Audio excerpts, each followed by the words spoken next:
Izin.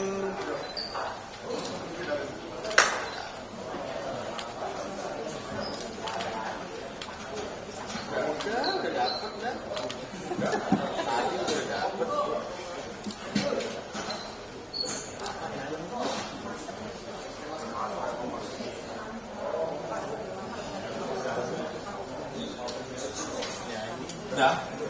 Belum.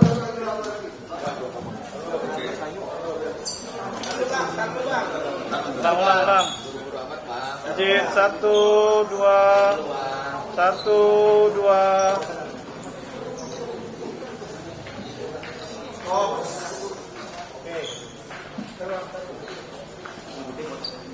Nah, siap sudah? Oke. Udah kembali ya?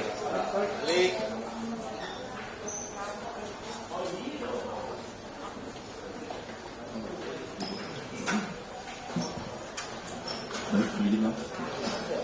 Bismillahirrahmanirrahim. Assalamualaikum warahmatullahi wabarakatuh. Salam sejahtera buat kita semua. Shalom, Om Swastiastu, salam kebajikan, namo buddhaya. Salam presisi.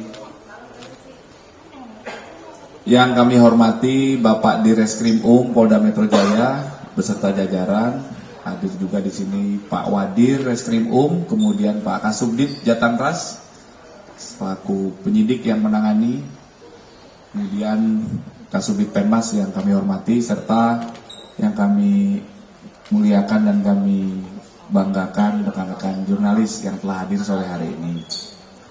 Rekan-rekan, saat ini kita akan bersama-sama mendengarkan penjelasan dari Pak Direskrim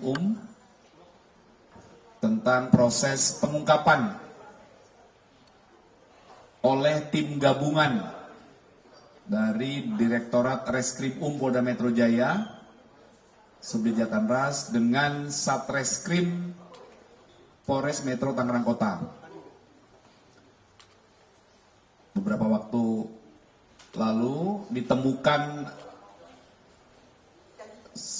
mayat laki-laki di dalam karung putih di daerah Batu Ceper, Kota Tangerang, tanggal 22 ditemukan, 22 April, dan berkat kejelian dan kesigapan dari tim gabungan yang bekerja, akhirnya pelaku pembunuhan dan atau pencurian dengan kekerasan ini berhasil ditangkap dan kasus ini terungkap ya kurang dari 2 hari, rekan-rekan.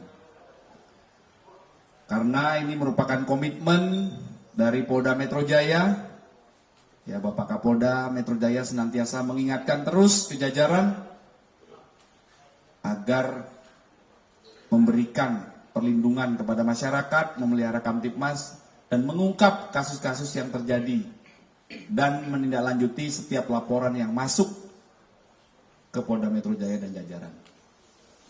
Komitmen ini dipegang terus, kami pegang terus, kami pedomani untuk terus dilaksanakan, untuk memberikan pelayanan yang terbaik kepada masyarakat.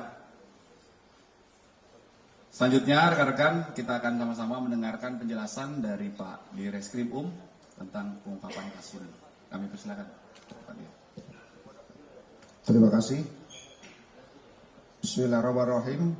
Assalamualaikum warahmatullahi wabarakatuh. Selamat sore, salam sejahtera bagi kita semua. Om Swastiastu, namo buddhaya, salam kebajikan. Yang kami hormati Bapak Kabid Humas Polda Metro Jaya, Pak Wadir, Pak Kasubdit, Pak Kasubdit Penmas, rekan-rekan penyidik, serta rekan-rekan media yang berkesempatan hadir, yang saya banggakan. Pertama-tama mari kita panjatkan puji syukur kehadirat Allah Subhanahu wa taala yang mana kita kesempatan sore hari ini kita masih diberikan nikmat berupa kesehatan sehingga kita bisa melaksanakan kegiatan pada sore hari ini. Selanjutnya pada kesempatan sore hari ini kami dari jajaran Direktorat Reserse Kriminal Umum Polda Metro Jaya akan merilis tentang pengungkapan kasus pembunuhan dan atau pencurian dengan kekerasan yang mengakibatkan korban meninggal dunia sebagaimana dimaksud dalam pasal 338 dan atau 365 KUHP ayat 3.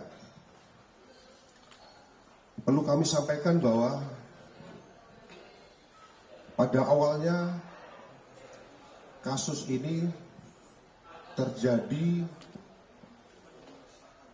dengan adanya laporan penemuan mayat yang berada di dalam sebuah got di Jalan Daan Mogot KM 21 RT 05 RW 03 Kelurahan Batu Ceper Kecamatan Batu Ceper Kota Tangerang Provinsi Banten yang ditemukan pada hari Selasa tanggal 22 April sekira pukul 10.00 di mana mayat tersebut ditemukan di dalam posisi berada di dalam sebuah karung berwarna putih. Selanjutnya kami sampaikan dari penemuan mayat tersebut selanjutnya dilakukan upaya penyelidikan dan dilakukan pendalaman oleh tim penyidik dari Direktorat Reserse Kriminal Umum Polda Metro Jaya bersama dengan Satreskrim Polres Metro Tangerang Kota. Tim berhasil untuk mengungkap pelaku. Adapun kronologis kejadian kami sampaikan sebagai berikut, bahwa berawal dari hari Jumat tanggal 18 April 2025, korban dengan identitas atas nama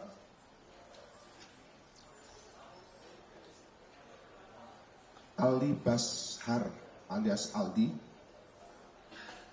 yang merupakan karyawan swasta, umur 32 tahun, ini warga Kelurahan Banjar, Kecamatan Sidumulyo, Kabupaten Lampung Selatan. Jadi korban adalah warga dari Kabupaten Lampung Selatan. Pada saat itu korban datang dari Lampung menuju ke Hera Bordir. Adapun Hera Bordir ini beralamatkan di Jalan Masjid Darul Fatah nomor 30B, Kelurahan Petukangan Utara, Kecamatan Pesanggerahan, Jakarta Selatan. Dengan maksud tujuan untuk bekerja di tempat tersebut, yang sebelumnya pada tahun 2021 sudah kenal dengan pemilik daripada Hera Bordir tersebut. Kemudian korban tinggal di Hera Bordir tersebut di kamar mes di Hera Bordir bersama dengan tersangka. Jadi korban datang di Hera Bordir kemudian tinggal di mesnya di situ bersama dengan tersangka. Selanjutnya pada hari Minggu tanggal 20 April 2025 sekira pukul 13.00 di Hera Bordir hanya ada tersangka dan korban, di mana pada saat itu tersangka membantu korban yang sedang bekerja sambil mengobrol terkait dengan pekerjaan.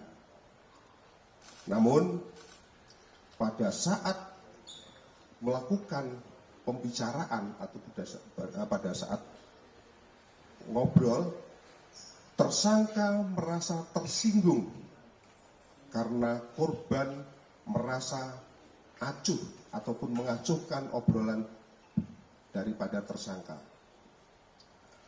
Kemudian sekira pukul 15.00 karena tersangka merasa kesal ataupun emosi dan juga karena tersangka dipengaruhi oleh kebutuhan ekonomi, maka muncul niat daripada tersangka untuk memiliki motor milik korban yang diparkir di halaman Hera Bordir atau di halaman depan daripada tempat mereka bekerja.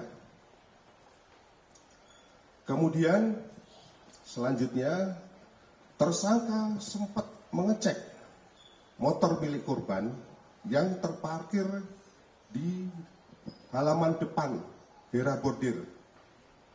Namun motor tersebut tidak terdapat kuncinya, sehingga niat daripada tersangka untuk menguasai motor tersebut belum terlaksana. Kemudian tersangka kembali ke dalam berpura-pura untuk membantu pekerjaan korban. Tidak lama kemudian, di saat korban lengah, secara tiba-tiba tersangka menyikut sekuat tenaga kepala korban, ya, dengan menggunakan sikut, ya, artinya dengan menggunakan sikut sebelah kanan dan mengenai tengkuk sebelah kanan. Jadi disikut ini mengenai sebelah tengkuk daripada korban yang mengakibatkan kepala korban membentur meja bordir.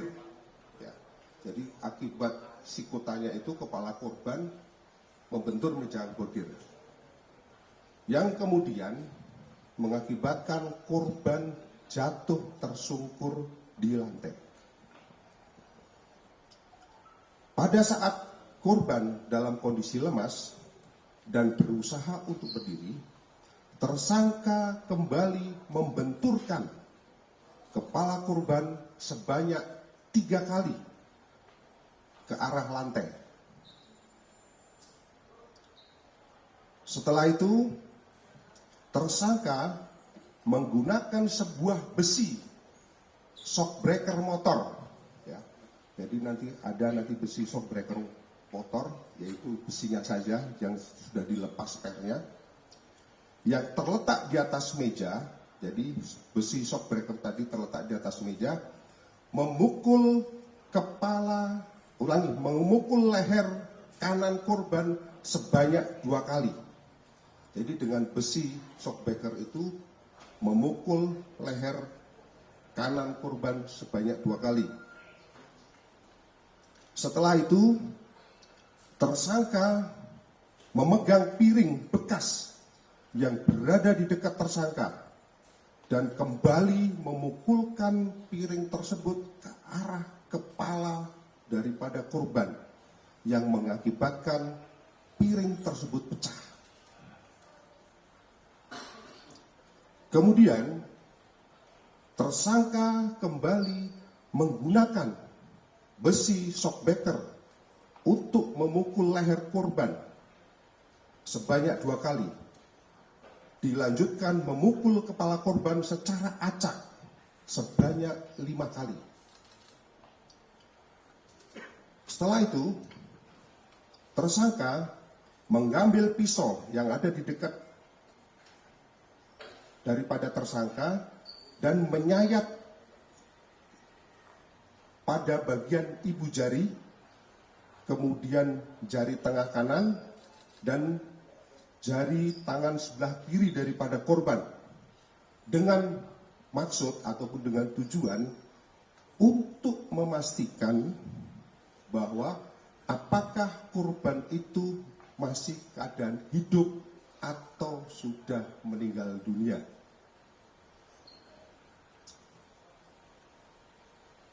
Kemudian setelah tersangka memastikan bahwa korban tersebut betul-betul sudah meninggal dunia, tersangka menggeledah saku celana korban untuk mengambil sepeda motor, mengambil kunci sepeda motor, dan ternyata tidak ditemukan. Selanjutnya, tersangka membungkus jasad ataupun badan daripada korban dengan menggunakan plastik. Dan selanjutnya, setelah terbungkus dengan plastik, kemudian dimasukkan ke dalam karung dan dilakukan penjahitan terhadap karung. Setelah itu, tersangka menyiram tetesan darah ataupun membersihkan tetesan darah yang ada di lantai. Kemudian, tersangka mencari kunci motor milik korban dan ternyata kunci motor tersebut ditemukan di dalam tas milik korban yang tersimpan di dalam kamar. Setelah itu, tersangka mengangkat karung yang berisi mayat daripada korban ke atas dek motor korban. Selanjutnya, tersangka pergi membuang mayat korban menuju ke TKP ditemukan, yaitu di Jalan Daan Mogot, kilometer 21, Kelurahan Batu Ceper, dan Kota Tangerang, Provinsi Banten.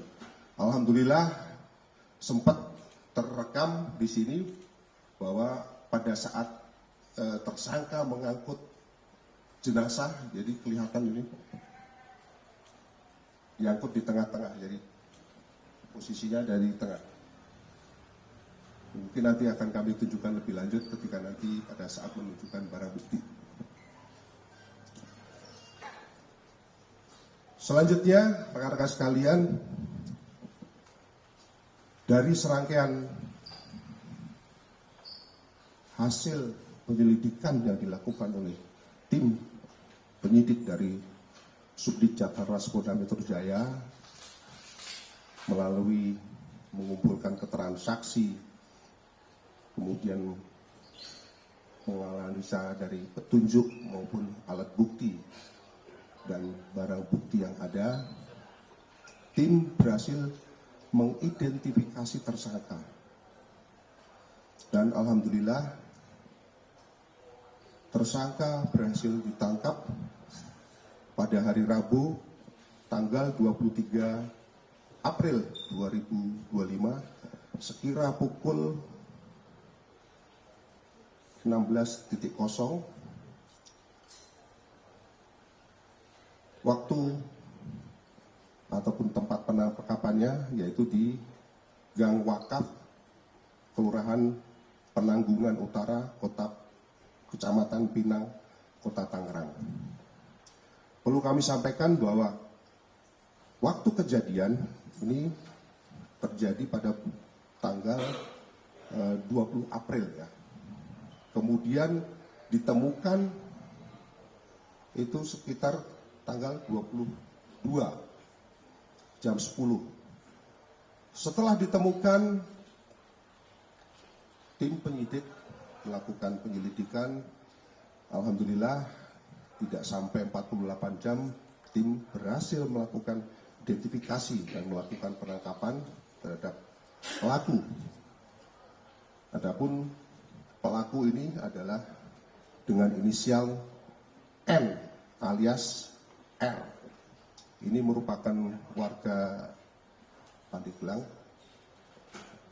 Dan pekerjaan adalah sebagai buruh ya, buruh konveksi. Dari pelaksanaan penyidikan yang telah kami lakukan, kami telah melakukan penyitaan terhadap barang bukti, baik itu yang ada di TKP ditemukan pada saat penemuan mayat, yaitu berupa 1 buah plastik, 3 buah karung, 1 buah kaos, 1 buah celana, 1 buah celana jeans, kemudian 1 buah kaos dengan motif warna X. Kemudian kami melakukan penyitaan di TKP tempat terjadinya pembunuhan, yaitu di Jalan Masjid Darul Fatah nomor 30B, Kelurahan Petukangan Utara, Kecamatan Pesanggerahan, Jakarta Selatan. Kami menyita barang bukti berupa 1 buah besi shockbreaker motor bekas, kemudian 1 buah sandal jepit, 1 buah sampel bercak darah yang ditemukan di meja bordir, dan 1 buah sampel bercak darah yang ditemukan di ubin teras halaman belakang. Kemudian ada beberapa barang bukti lain yang kami temukan yang kami sita dari tersangka, yaitu 1 buah handphone, 2 buah handphone, 1 buah sweater, 1 buah celana panjang, 1 buah KTP, 1 buah ATM, SIM, 1 buah pisau, 1 buah sepeda motor milik korban. Ya, tersangka ini sempat mengambil sepeda motor milik korban beserta dengan STNK dan BPKB milik korban. Jadi lengkap nih. Motor STNK BPKB milik korban itu sempat diambil, sempat dibawa. Kemudian termasuk handphone milik si korban juga dibawa. Rekan-rekan sekalian, terhadap tersangka kami jerat dengan pasal 338 KUHP dan atau pasal 365 KUHP ayat 3 dengan ancaman hukuman maksimal 15 tahun penjara. Mungkin ini yang perlu kami sampaikan pada kesempatan sore hari ini. Selanjutnya kami kembalikan kepada Bapak Kabid Humas. Baik, terima kasih Pak Dir. Baik rekan-rekan, kami persilakan untuk rekan-rekan yang ingin melakukan pendalaman terkait pengungkapan kasus ini. Kami persilakan rekan-rekan, silakan sebutkan nama dan pertanyaan ditujukan ke siapa ya. Oke Mas, silakan Mas. Pak, saya Rizky dari Kompas.com. Mau tanya Pak, ini pelaku ini dan Izin Pak, untuk pelaku ini dan korban ini kan satu tempat pekerjaan gitu. Mereka sudah lama bekerja berapa lama, lalu si korban dan pelaku ini tuh tadi sempat katanya tersinggung gitu ya. Apakah ada penyebab lain selain tersinggung dan pengen melampas hak milik korban itu? Yang kedua,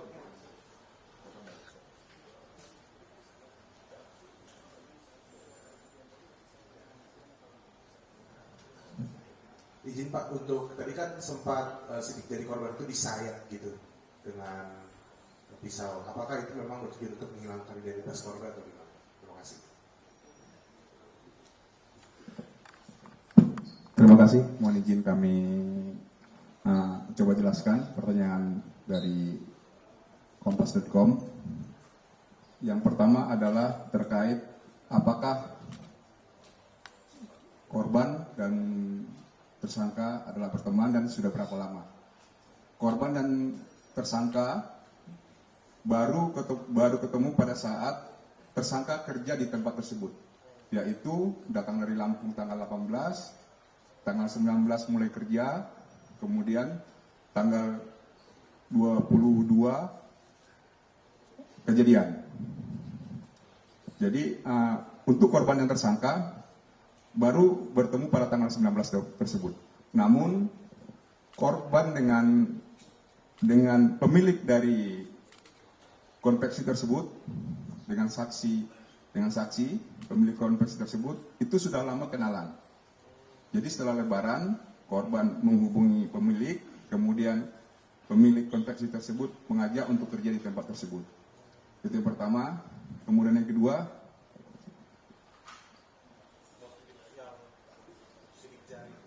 Oh iya, terkait dengan penyayatan yang dilakukan oleh tersangka terhadap jari-jari dari korban, kami ralat ya, itu bukan sidik jarinya yang disayat, tetapi jarinya ini. Itu tujuannya menurut korban, menurut pengetahuan korban bahwa kalau orang meninggal itu darahnya tidak mengalir lagi, tidak keluar. Jadi untuk memastikan bahwa darah dari korban ini tidak keluar lagi. Kalau menurut dia, kalau sudah tidak keluar itu sudah meninggal. Jadi untuk memastikan apakah korban masih hidup atau sudah meninggal. Jadi itu tujuan dia menyayat jari-jari korban. Demikian. Oke, cukup Mas? Ya, silakan Mas. Izin Pak Dir, Willy dari Mata News. Itu kan tadi pelaku dikatakan motifnya itu karena ekonomi Pak. Nah, itu ekonomi seperti apa Pak sampai dia senekat itu, dan apakah ada dia itu residivis atau bukan? Baik, kalau masalah ekonomi bahwa memang dia kepepet ya, artinya kepepet itu dari sisi ekonomi dia sangat terpepet, tapi yang pasti dia bukan residivis. Betul. Kemudian tadi saya tambahkan terkait dengan yang disayat tadi, itu bukan disayat menghilangkan daripada sidik jarinya, tidak. Jadi yang dimaksud disayat itu seperti disobek atau dilukain untuk melihat apakah darah itu masih keluar atau tidak. Kalau sepengetahuan daripada tersangka, ketika disayat dan darah itu masih mengalir, bahwa bahwa si korban itu masih hidup. Tapi kalau darah sudah tidak mengalir, itu bahwa korban betul-betul sudah tidak ada nyawanya lagi ataupun sudah meninggal. Itu yang kami luruskan ya. Jadi disayatnya bukan untuk menghilangkan sidik jarinya, bukan, tapi lebih kepada memastikan apakah untuk mengecek apakah si korban ini dalam kondisi hidup ataupun mati. Itu saja. Oke, cukup Mas. Silakan, Bang Amin. Yang pertama, korban itu apa ucapan korban yang membuat tersangka tersinggung sehingga melakukan pembunuhan. Yang kedua, terus itu korban itu tersangka membuang korban itu pakai motor siapa? Oke, terima kasih.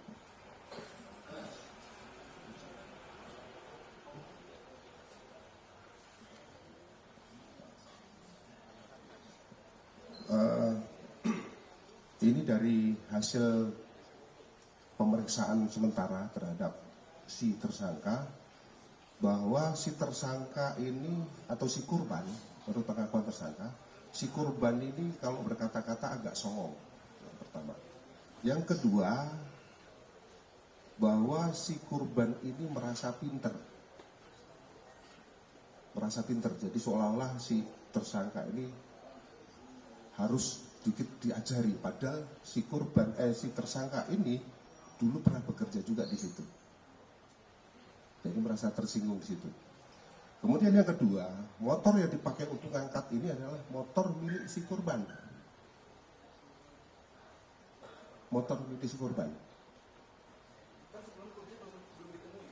Kuncinya sudah Pak ketemu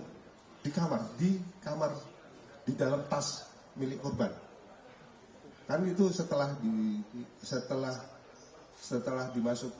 dibunuh, dipastikan mati, dirogoh di kantong tidak ketemu, kemudian dimasukkan ke plastik, kemudian dia ke kamar, ternyata ada di dalam tasnya milik korban.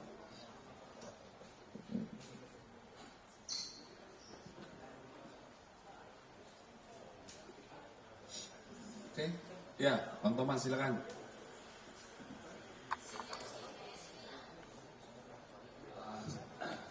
Selamat sore Pak Amin, Pak Dir.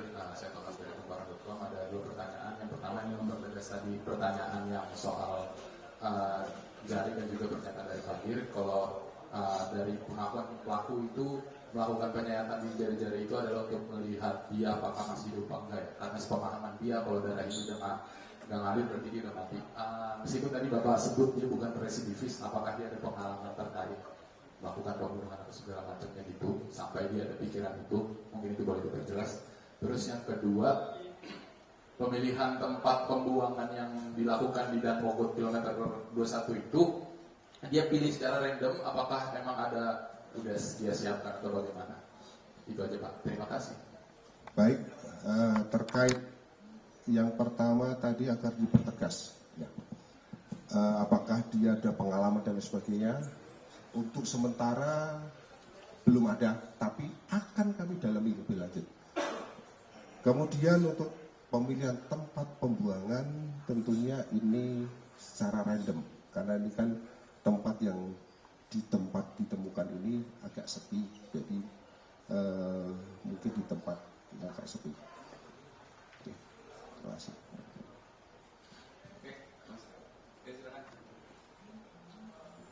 Ya, izin Fadir Andi dari 20 detik. Izin, di awal pemberitaan itu muncul ada narasi bahwa korban sempat dibawa berkeliling atau jalan-jalan terlebih dahulu. Boleh dijelaskan Fadir apakah si pelaku ini langsung membawa ke tempat pembuangan mayat atau korban tersebut, atau sempat kayak mencari-cari TKP lainnya, atau dibawa jalan-jalan? Ini motifnya apa kalau memang benar begitu Fadir? Terima kasih.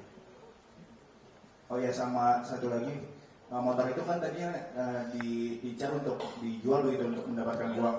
Itu motornya sudah sempat dijual sebelum ditemukan pelakunya atau bagaimana Pak Dir? Terima kasih.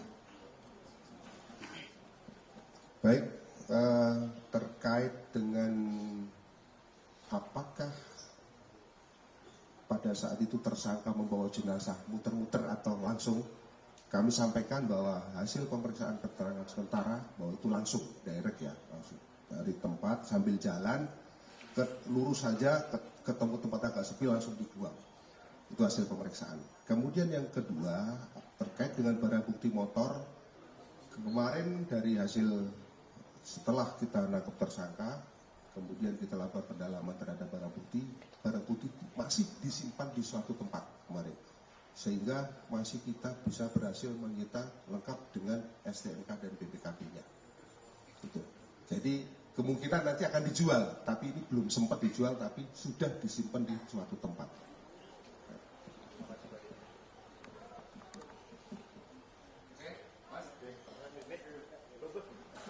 Ya, cukup. Baik, terima kasih. Selanjutnya barang bukti ya. Siap.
Rekan-rekan, mohon maaf, mungkin karung yang seyogianya kita tampilkan di sini yang digunakan untuk membungkus daripada jasad itu ada, tapi kalau kami tampilkan di sini takutnya rekan-rekan pada kabur karena itu aromanya lumayan menyengat. Jadi kalau rekan-rekan mungkin berkeinginan untuk melihat, nanti akan ditunjukkan oleh Pak Kanit, nanti Pak Gala, tempatnya di tempat yang lain. Kami siap untuk menunjukkan, tapi kalau di sini nanti takutnya, mohon maaf, ini karena tempat dipakai untuk kalau sore untuk sholat.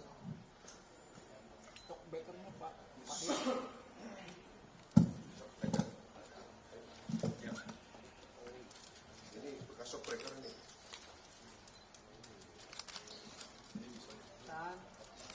Handphone siap, ini handphone tersangka ya? Siap.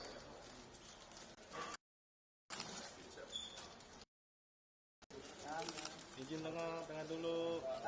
Tahan dulu tengah, izin. 1, 2, sekali lagi. 1, 2, boleh ganti. Tahan Pak, sedikit Pak. Kanan boleh Pak. 1, 2, 1, 2, kiri Pak. 1, 2, 1, 2.